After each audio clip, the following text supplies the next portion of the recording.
walking round in the rain, not a thing in my brain, no regrets, no more pain. I was given overcame, neon lights, kiss my tan, moonlight tangled in my hair, no intentions, got no.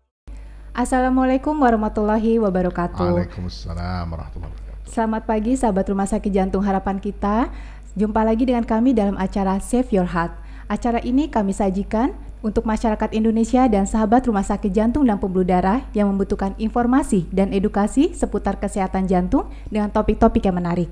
Acara ini kami publikasikan melalui kanal YouTube, website, dan media sosial kami. Dalam perjumpaan kali ini, kita akan membahas mengenai teknik zero fluoroskopi. Telah hadir bersama kami Dr. Radityo Prakorso, seorang ahli kardiologi pediatrik dan penyakit jantung bawaan Rumah Sakit Jantung Harapan Kita. Assalamualaikum Dr. Radit. Waalaikumsalam warahmatullahi wabarakatuh. Apa kabar dok? Alhamdulillah baik. Terima kasih banyak atas waktunya sudah bersedia datang ke acara kami ya dok ya. Kita bicara serius tapi santai ya dok ya. Oke. Kita memiliki beberapa pertanyaan nih dok mengenai teknik zero fluoroskopi ya dok ya.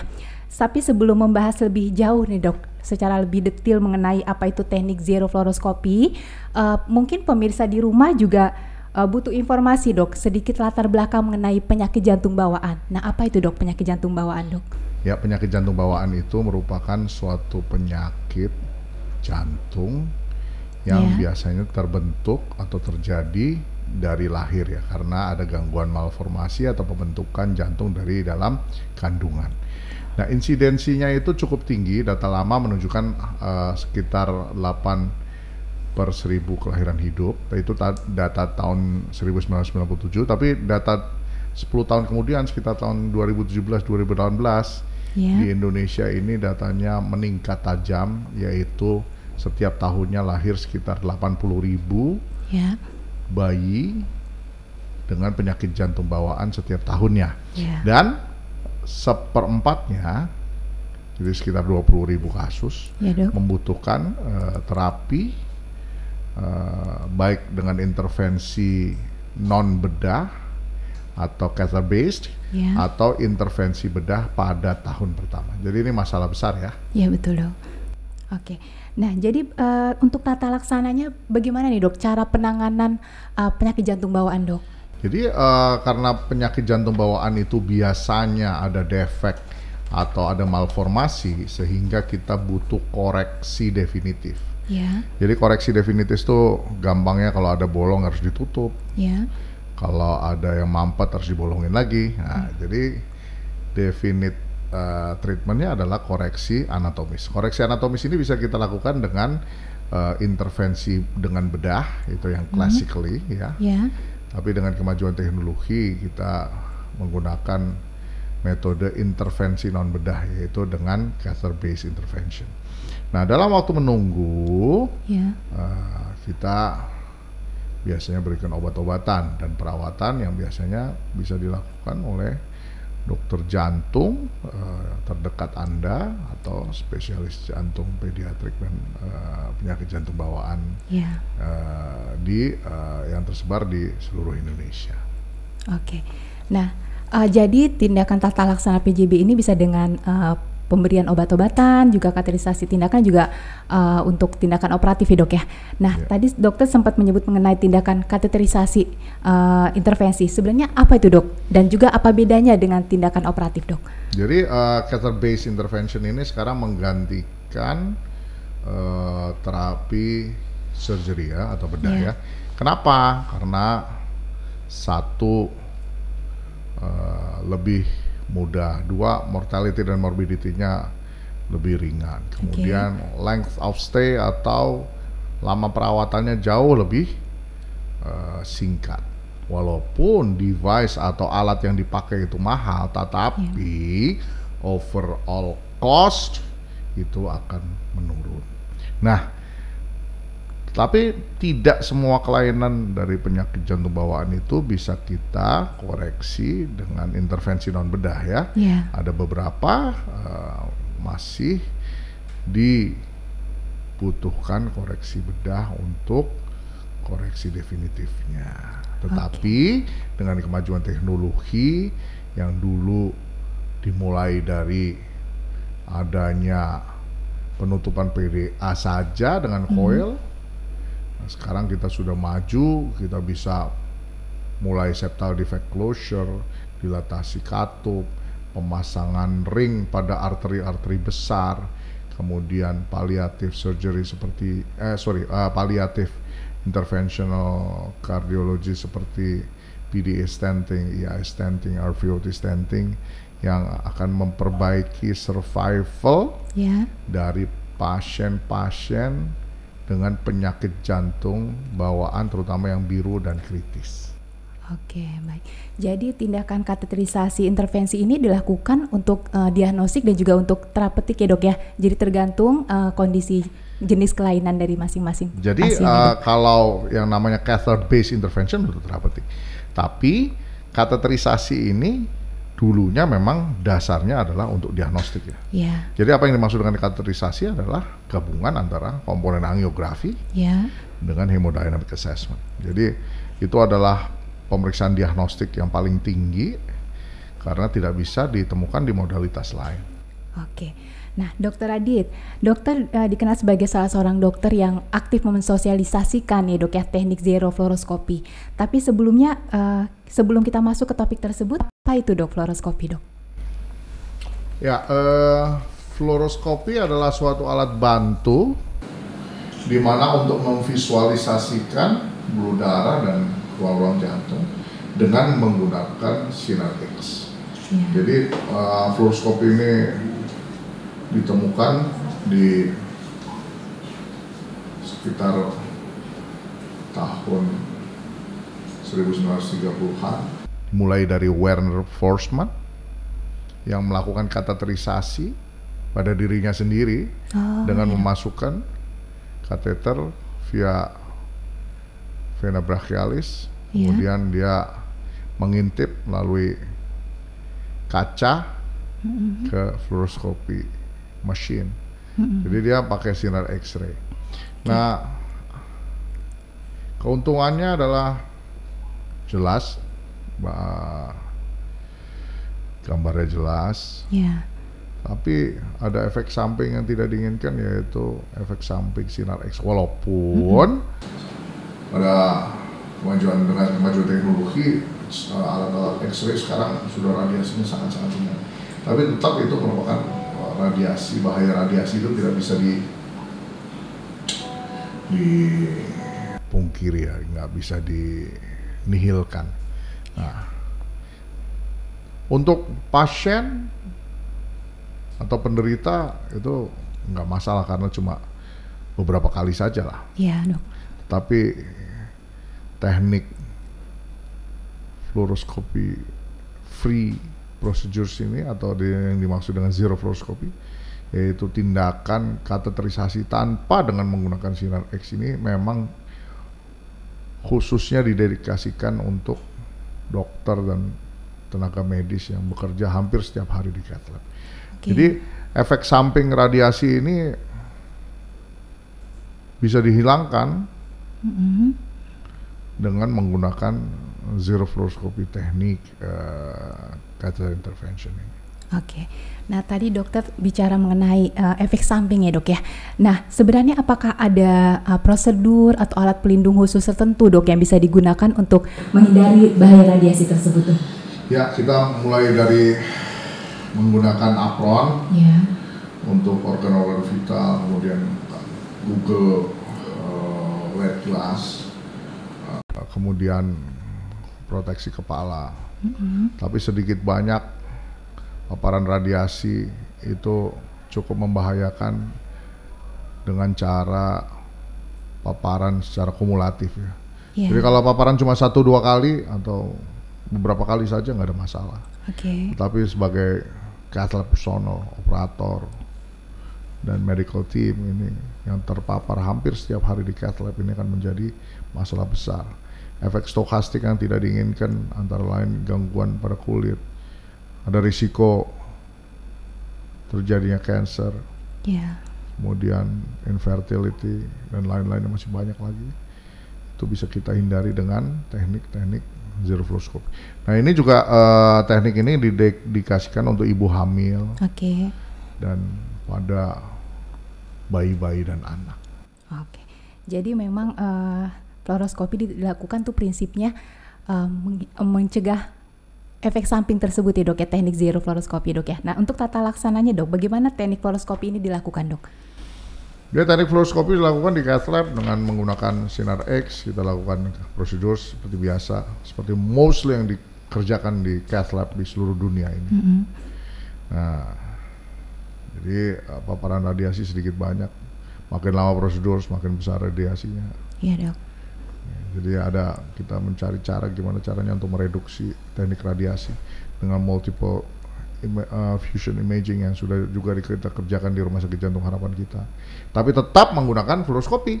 Nah, bagaimana dengan menggunakan metode lain dengan fluoroskopi free atau radiation free procedures? Oleh karena itu dikembangkan satu teknologi yaitu tentang zero fluoroskopi, teknik yang kita kerjakan pada intervensi penyakit jantung bawaan.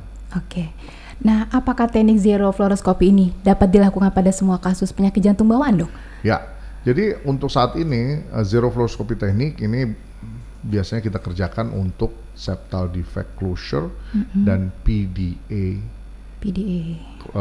closure. Nah, untuk prosedur lain masih dalam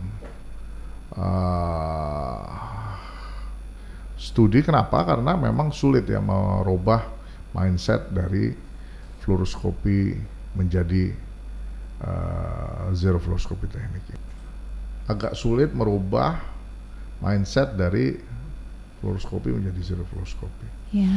Nah, zero fluoroskopi ini belum bisa dikerjakan pada umumnya ya, jadi masih terbatas hari ini ya. Jadi kalau saya boleh cerita dari mana ini ya ide zero fluoroskopi ini adalah, saya pernah bertemu ahli intervensi non bedah dari China, yaitu Dr. Xiang Bingpan. Dr. Xiang Bingpan ini bukan dokter jantung anak ya, dia surgeon, tapi dia mengembangkan teknik zero fluoroskopi intervention. Nah, dia datang waktu itu 2018, pada saat itu belum ada yang mengerjakan itu di Asia Tenggara. Kemudian pada satu saat saya terbentur masalah, yaitu pasien saya ibu hamil butuh ISD closure. Bagaimana caranya ya? Setelah dilakukan pengobatan tapi tidak berhasil, jadi saya harus melakukan penutupan waktu itu. Kemudian saya bekerja di sini dengan Dr. Rina Aryani, beliau ahli imaging di Rumah Sakit Jantung Harapan kita. Bagaimana membuat prosedur ini lebih baik, kayak gitu. Mulai dengan metode zero fluoroskopi yang dengan rahmat Allah berhasil. Itu tanggal 14 Juli 2018. Kemudian bulan depannya saya coba lagi, ternyata reproducible, mulai dari ASD closure, kemudian dilanjutkan pada PDA closure, kemudian sinus falsafa closure, kemudian VSD closure, kemudian pada masa pandemi ini ada beberapa yang tidak memungkinkan, misalnya pemasangan pacemaker transkutan percutaneous pacemaker pada bayi dan anak ini. Kalau pasiennya positif COVID nggak bisa masuk ke cath lab karena cath labnya kebanyakan steril. Jadi kita lakukan zero fluoroskopi pacemaker implantation, temporary pacemaker implantation, dan banyak lagi. Jadi pada intinya sampai hari ini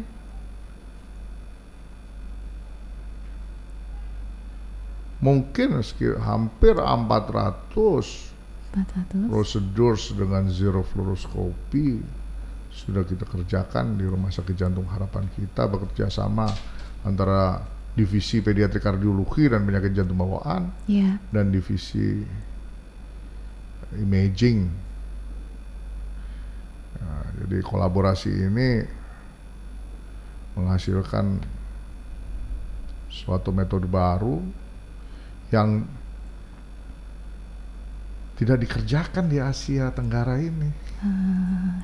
Jadi kalau ditanya Asia Tenggara ini yang kerjakan center untuk zero fluoroskopi dipelopori oleh Rumah Sakit Jantung Harapan kita. Dan alhamdulillah sekarang teknik ini di widespread dikerjakan di Indonesia ini, yaitu antara lain di Rumah Sakit Adam Malik Medan. Kemudian Rumah Sakit Wahidin Sudirohusodo Makassar. Kemudian Rumah Sakit Saiful Anwar Malang. Dan beberapa rumah sakit swasta juga sudah mengerjakan teknik ini. Saya kira ini suatu hal yang menggembirakan buat kita bahwa teknik ini bisa digunakan dan dimanfaatkan untuk kemajuan dari tata laksana penyakit jantung bawaan. Nah, pada prinsipnya kenapa kok ini hanya terbatas ya? Iya, Dok. Tidak semua center mengerjakan, karena dalam zero fluoroskopi teknik kita butuh 2 kepala, yaitu satu interventional cardiologist, yang kedua imaging teknik. Jadi, ahli imaging ini harus, dan interventional cardiologist harus independently bekerja untuk memasang atau menutup defek yang harus tutup. Jadi setiap tahun teknik ini terus berkembang ya, Dok ya. Nah, Dok, ini mungkin pemirsa juga ingin tahu dan juga muncul pertanyaan juga nih, Dok, secara saya pribadi. Apakah terdapat perbedaan bermakna nih, Dok, antara penggunaan teknik zero fluoroskopi dengan teknik fluoroskopi dalam hal angka keberhasilannya, Dok? Untuk angka keberhasilannya, alhamdulillah berhasil bagus. Kita comparable dengan fluoroskopi. Jadi everything as the same. Tapi perbedaannya adalah satu bebas radiasi, satu dengan radiasi. Untuk pasien, saya kira nggak begitu masalah ya. Tapi untuk pada keadaan yang kebutuhannya khusus, ya itu kita lebih senang kalau dilakukan tanpa radiasi. Betul. Oke, Dok, kita sampai di sesi terakhir nih, Dok. Silakan dokter berikan pesan-pesan untuk pemirsa dan juga closing statement terkait topik yang kita bahas ini, Dok, yaitu teknik zero fluoroskopi, Dok. Jadi teknik zero fluoroskopi yang dikerjakan di Rumah Sakit Jantung Harapan kita sudah menjanjikan, terutama untuk septal defect closure, ASD closure, VSD closure, PDA closure dengan keberhasilan yang comparable dengan teknik klasik fluoroskopi. Teknik ini didedikasikan untuk anak, bayi, kemudian ibu hamil, dan juga untuk tenaga kesehatan, baik operator, perawat, teknisi yang bekerja di cath lab setiap tahun dalam menurunkan efek samping stokastik dari radiasi ini. Alhamdulillah, terima kasih banyak Dr. Radityo Prakoso atas informasinya, edukasinya, penjelasannya yang sangat lengkap. Semoga bermanfaat untuk kita semua dan juga menambah wawasan bagi masyarakat mengenai apakah itu teknik zero fluoroskopi. Tiba kita di penghujung acara, saya mengucapkan terima kasih banyak untuk Direksi Rumah Sakit Jantung Harapan kita dan juga semua pihak yang mendukung, dan terima kasih untuk pemirsa yang telah menonton acara ini. Terima kasih banyak, semoga kita bisa bertemu lagi dengan topik-topik menarik lainnya. Jika ada pertanyaan, silakan menghubungi customer service di 1500034. Kami mohon maaf jika ada tutur kata, sikap dan perbuatan yang kurang berkenan. Kami pamit undur diri. Salam sukses, sehat dan bahagia. Wassalamualaikum warahmatullahi wabarakatuh. Waalaikumsalam. Walking round in the rain, not a thing in my brain. No regrets, no more pain. I was given, overcame. Neon lights, kiss my tan. Moonlight tangled in my hair. No intentions, got no plans.